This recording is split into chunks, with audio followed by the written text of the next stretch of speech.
Colossians, so I'm trying to keep up with Colossians. In any case, I think I have about 60 pages already. I want to try something different. I'm going to start with the words of the day. Well, I guess I should see.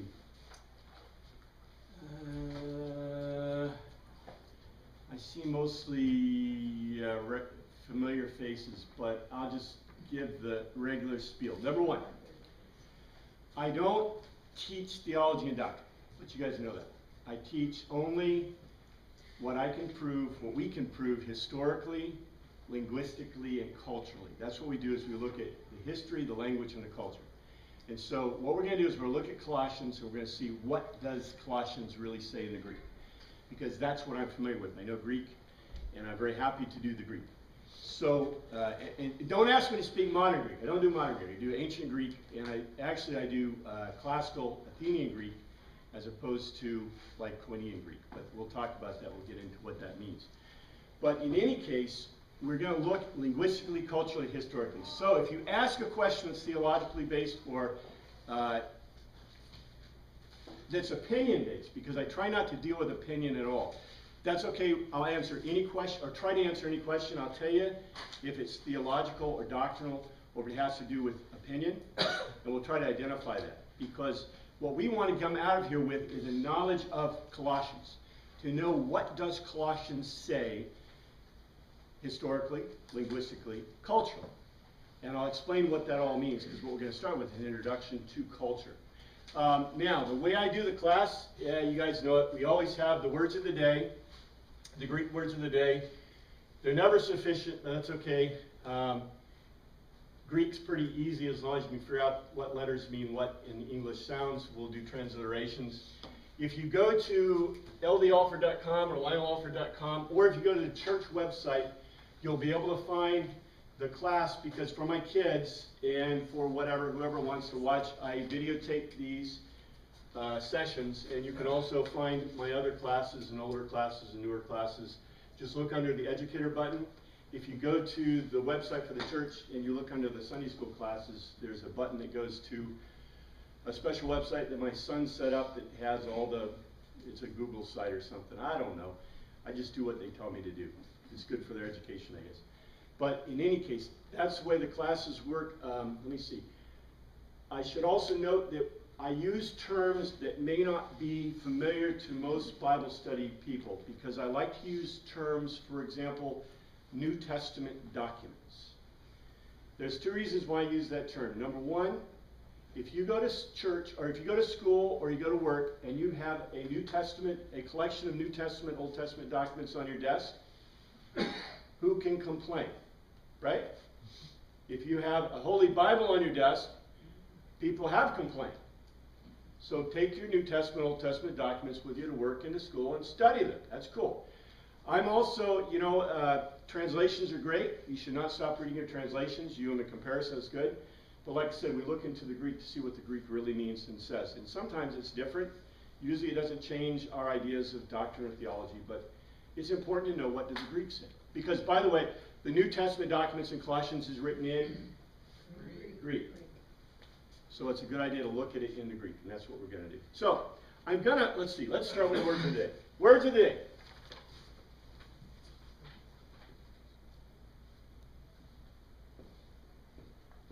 This is not an easy one to do, because the Greek O sound is ho sound, ho.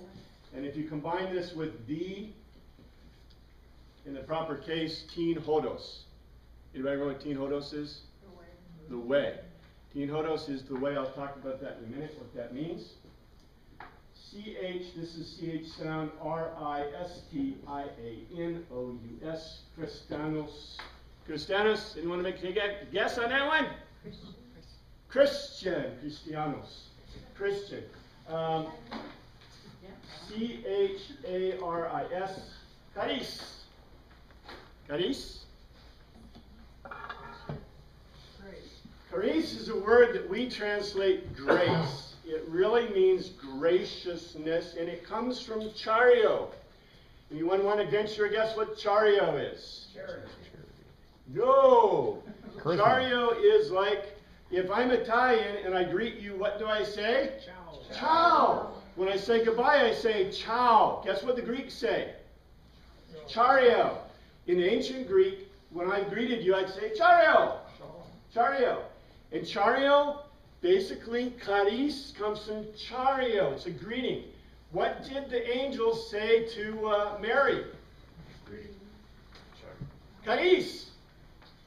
That's why the Mary's, what is it? The thing to marry, the prayer to marry. Mother Mary, full of grace, because that's what the angel said. Charis. I like you to see this word because we translate this word as grace. We also translate lots of other ways, and that's the problem with Greek words. I get into Greek, but Greek is an interesting language for lots of reasons. A-P-O-S-T-O-L-O-S. Apostolos. I want to venture a guess on this one. Apostolos is apostles. This is a Greek sacred word. Sacred word. Sacred word. Why don't you capitalize it just for that purpose? Greeks don't have any capitalization, though. I did capitalize this one for you. Yeah, but we're translating. Apostolos is a sacred Greek word. And the reason it's a sacred Greek word is because apostolos, like other sacred Greek words, applies only to the gods. So there is a word, and I didn't look it up. I'm sorry. I didn't look it up. I think it's propedalos or something like that. There's a word in Greek for ambassador. If I'm a king, or if I'm a ruler, or if I'm somebody and I send an ambassador to you, I don't send an apostolos. Who's the only person that sends an apostolos? God. A god. The gods send the apostolos. An apostolos is supposed to have miraculous powers. So an apostolos in Greek is a sacred word. So would an angel be sent as an apostolos? Because I only heard humans being sent as this. An angelos. An angelos is also a Greek sacred word. In English, an angelos is a sacred word too, although we don't call them sacred words. Why? Angels only come from God. Right. So in Greek, angelos is also a sacred word, just like apostolos. And so, in fact, we're going to see other sacred words. I don't know if we get to it today, but we'll see bunches of neat sacred words. In Greek, a sacred word is a word that's only used in to apply to the gods. Agape. Agape is a word that only applies to the gods. So, these are the words. Now, I want to do this a little differently than I have in the past, because what I want you to do, you can close your eyes, you can leave them open, you can do whatever you want. Let's imagine that we are Greeks. You can imagine that you are anywhere Greco-Roman, Greco-Hebrew, because it doesn't matter. But imagine yourself wearing, wear a toga. You guys remember the pictures in Bible study class, right, of what the Hebrews wore? Guess what? They aren't much different than a toga. I could go through the whole papillon, himes, etc., of all the Greek clothing. Maybe I will at some point, but I'm not gonna. You guys know what a toga is? Toga is actually Roman. The Greeks did not wear togas, per se, but guess what?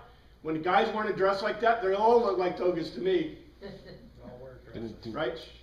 It's really funny because in the ancient world, like, and I didn't prepare for this that well for that, talking purely about clothing, but if you read some of my novels, I talk a lot about specific clothing that they wear.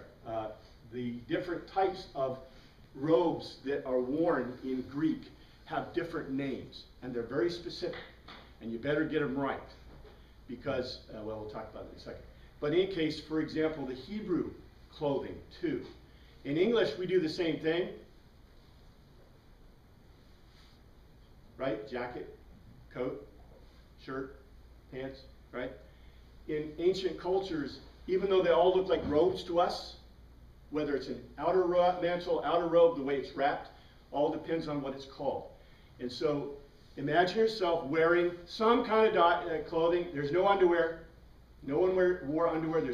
Underwear is not invented until the 18th century. No underwear.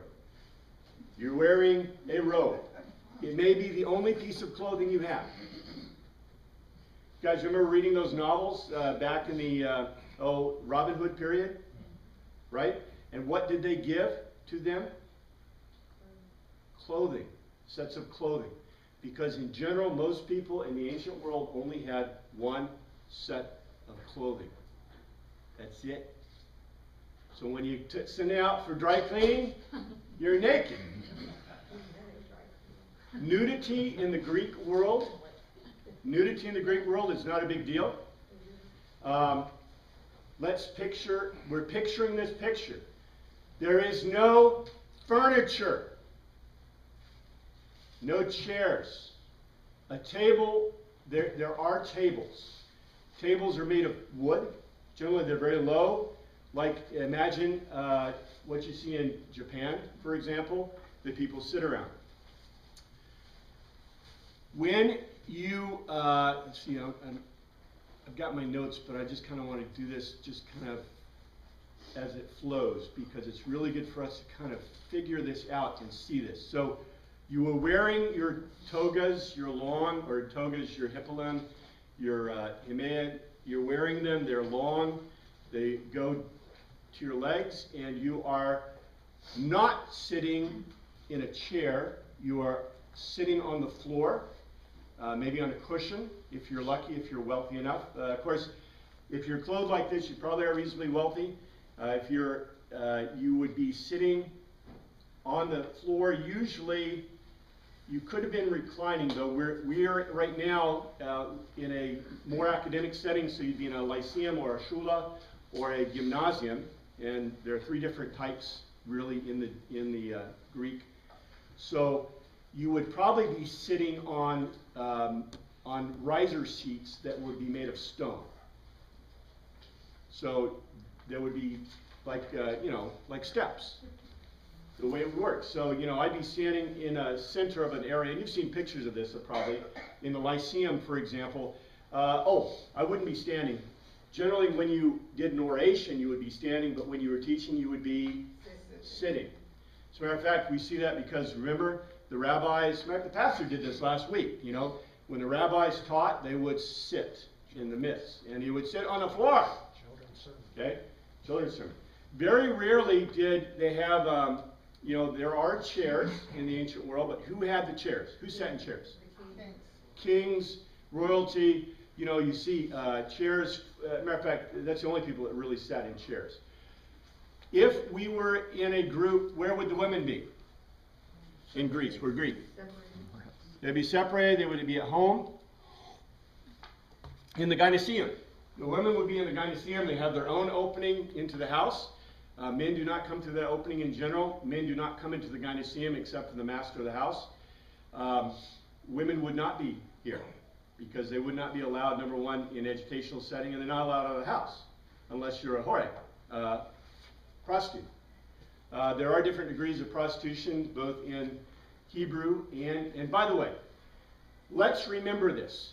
Remember I told you, Greco-Hebrew, Greco-Roman, what's the difference? The God. Not a lot. Well, not even a lot. The God kind of ish, God's kind of ish, but not a lot. Their culture is similar. Their living style is very similar. And by the way, who is becoming more Greek, more Hellenized? The whole world is Hellenized and becoming more Hellenized. If you're Hebrew, if you want to imagine yourself as Hebrew, you're doing the exact same things the Greeks are doing. Your wife is in a gynoecium, and by the way, Greeks at this point are considered an Oriental culture. And by the way, who else is an Oriental culture? Hebrews are an Oriental culture. Guess what we always think about when we think about Oriental cultures and women? What do they call them? Harems. Now, a harem is a gynoecium, which is a different name. But, okay, generally when we're talking about multiple wives, talking about maybe single wife is in the gynoecium. And why would they do that? What is the purpose in doing that? Protection. To protect them. Because who's keeping the law? Do you have police officers? Might makes right. There is no police officers. Well, might makes right is changing. Because might make right is becoming laws, system of laws. The best laws right now for women and for men in general are the Romans. The Romans have the best laws.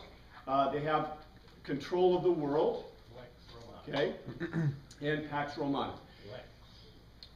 Well, now, what era are we talking about? Are we talking about the Greco-Hebrew era? Because we're talking about the first century. The Romans provided a police type force. I should have mentioned that. It's probably good. There's well, the legions do not police.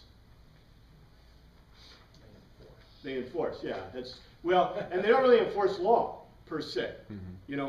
The way the world works is okay.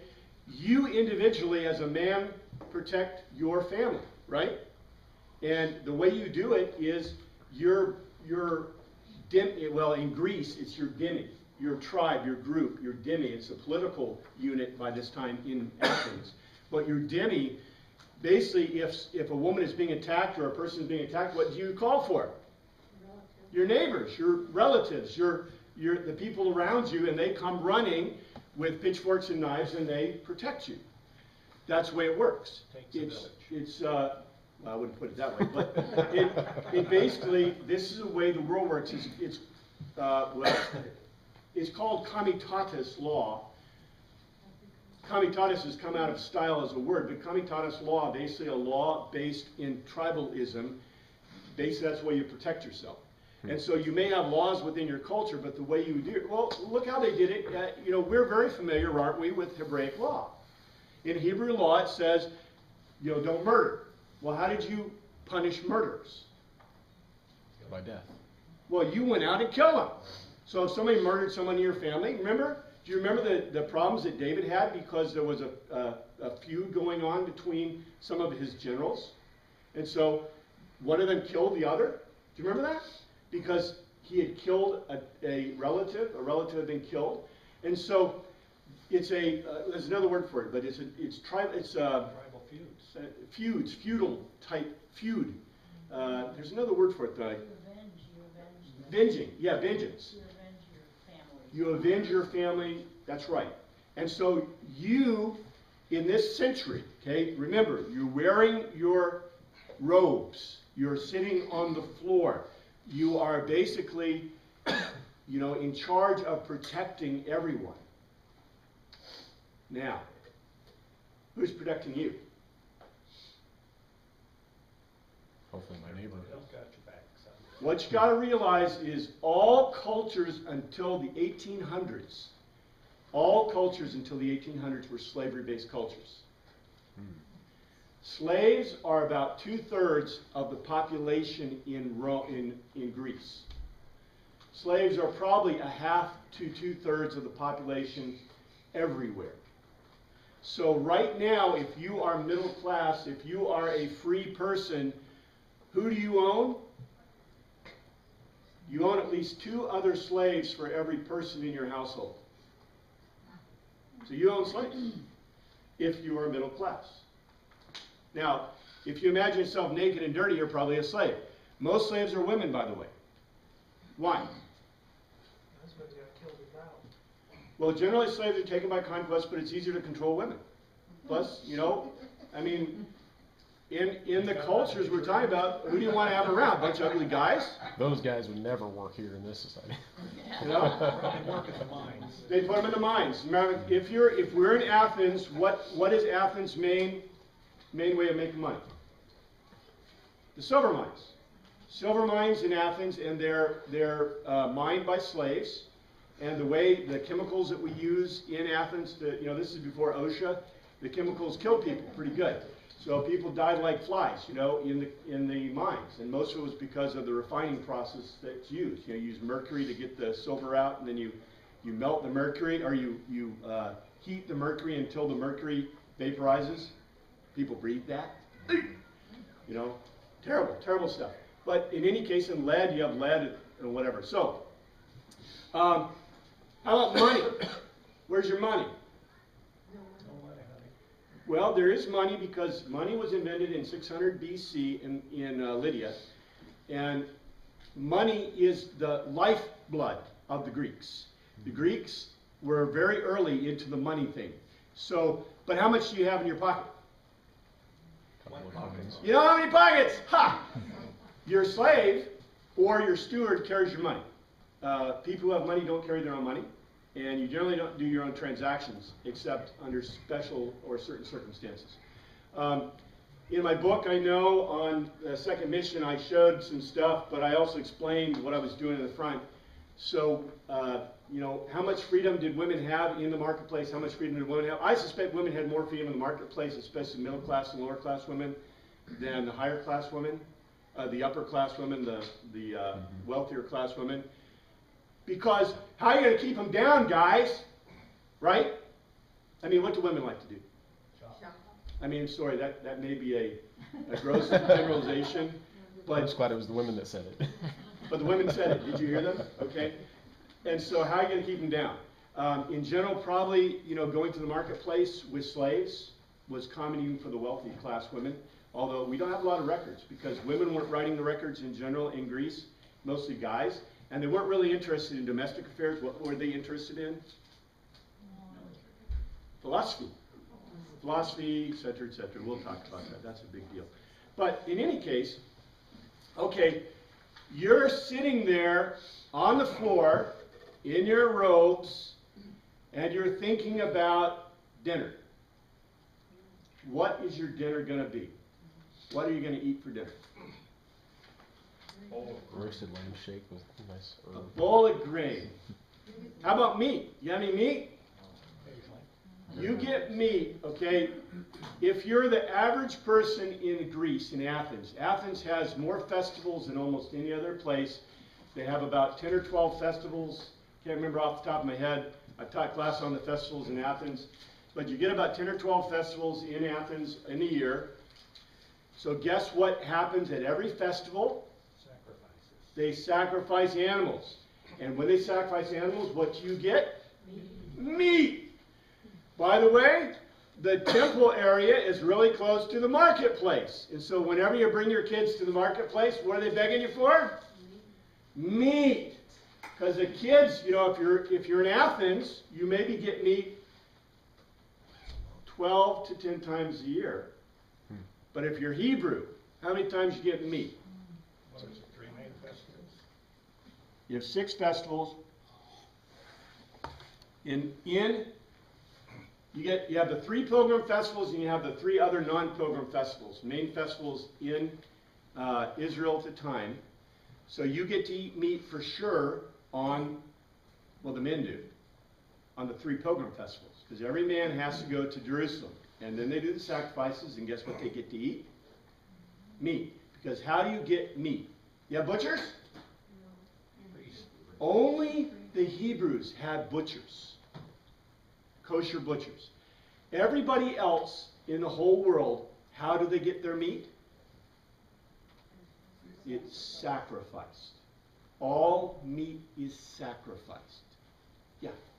Now, is that driven primarily because of religion or quantity of animals in the area, or because they didn't know how to dry meats and preserve meats?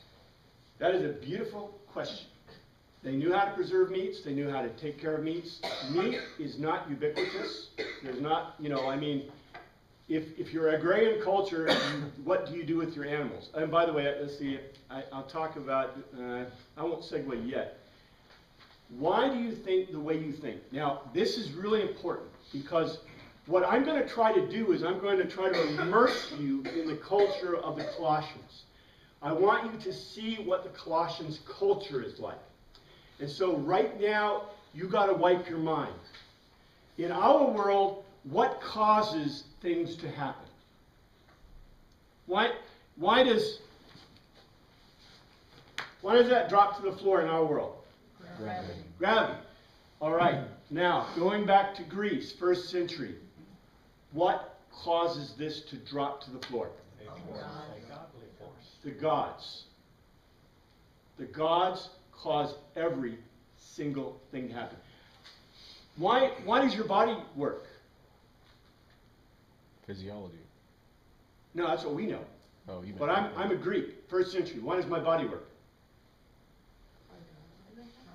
The gods make me because I got 3 parts of my body. In Greek thought, I have 3 parts. I have the the sarx, the flesh part, the fleshly part. I have the pneuma, which is the soul, and I have the psyche. The psyche is basically the mind. So in Greek thought, I have three parts of my body that, basically are not controlled by the gods, but what controls everything. In Greek worldview. You have pathos and you have chronos. Pathos is the fate of man, and chronos is the fate of the gods. The gods are fated and man is fated. So everything that happens in the Greek worldview is caused by pathos and chronos. You have no options. You have no free will in classical Greek worldview. But that's changing.